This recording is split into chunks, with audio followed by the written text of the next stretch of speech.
Just a ship out on the ocean, just a speck against the sky. Amelia Earhart flying out that day, with her partner Captain Noonan on the first day of July.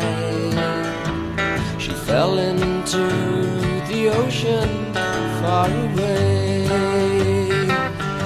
and there's a beautiful, beautiful field far away in a land that is fair.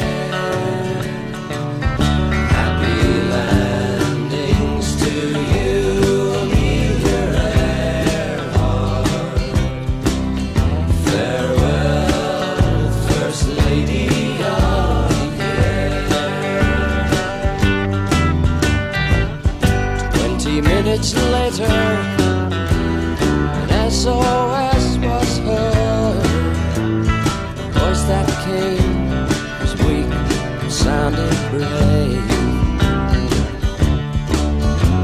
In the shark-infested waters, plane came down